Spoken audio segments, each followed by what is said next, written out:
தாலி என்பது மஞ்சள் கயிறு அல்லது தங்கத்தில் அணிவதுதான் இப்பொழுது வழக்கத்தில் உள்ளது.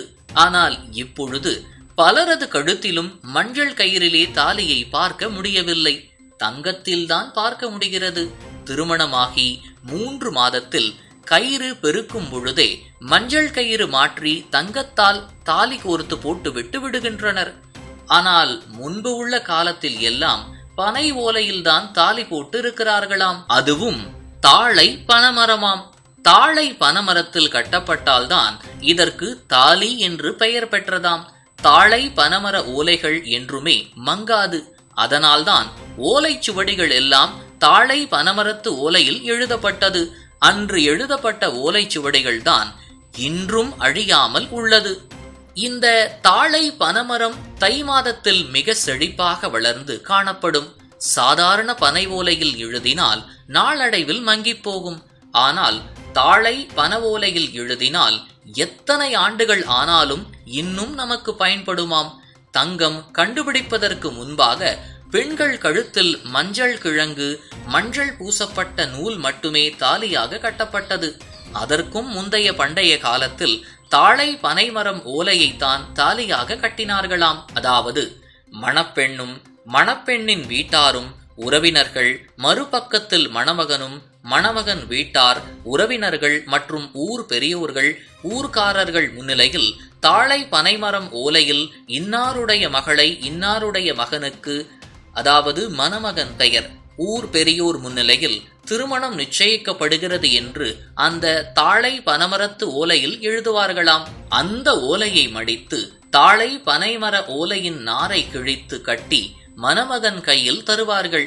இந்த நாரை மணமகன் அங்கிருக்கும் உற்றார் உறவினர் முன்பாக மணமகள் கழுத்தில் கட்டுவார். ஆனால் பனை ஓலை தாலி அடிக்கடி பழுதுபட்டதால் உலோகத்திலான தாலி செய்து பயன்படுத்தப்பட்டது. இதுவே பின்னாளில் தங்கத்தால் பெண் தாலி செய்யப்பட்டது. கழுத்தில் அணியப்படும் தாலியை எப்பொழுதும் மற்றவரின் கண் பார்வையில் படுமாறு அணியக்கூடாது. புடவை அல்லது அணிந்திருக்கும் ஆடையின் உட்புறம்தான் தாலி கயிறு இருக்க வேண்டும்.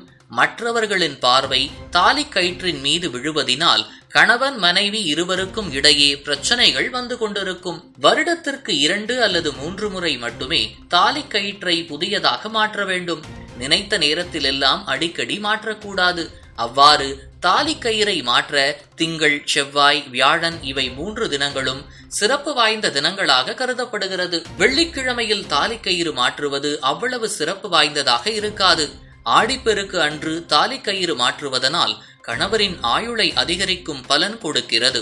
வெள்ளிக்கிழமை தோறும் மாங்கல்யத்திற்கு மஞ்சள், குங்குமம் வைத்து ஆராதனை செய்ய வேண்டும். கழுத்தில் போடப்பட்டிருக்கும் மாங்கல்யம் நெஞ்சுக்குழிக்கு கீழே தொப்புள் இருக்கும் இடத்திற்கு சற்று மேலே இருக்குமாறு அமைந்திட வேண்டும். இவ்வாறு அணிவதுதான் சரியான முறையாகும்.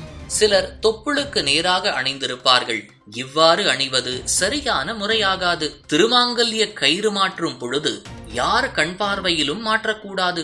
பூஜை அறையில் தனிமையில் அமர்ந்துதான் தாலி கயிற்றை மாற்ற வேண்டும். அது மட்டுமில்லாமல் கருவுற்றிருக்கும் பெண்கள் நிச்சயம் அந்த நேரத்தில் தாலி கயிறை மாற்றுவதென்பது கூடாது. அவ்வாறு செய்வது குடும்பத்திற்கு எப்பொழுதும் தீங்கை உண்டாக்கும். எப்பொழுதும் கயிறு மாற்றும் பொழுது காலை எழுந்து குளித்துவிட்டு நல்ல நேரம் பார்த்து பூஜை அறையில் கிழக்கு நோக்கி அமர்ந்து கயிறு மாற்ற தேவையான அனைத்து பொருட்களையும் எடுத்து வைத்துக் கொள்ளுங்கள்.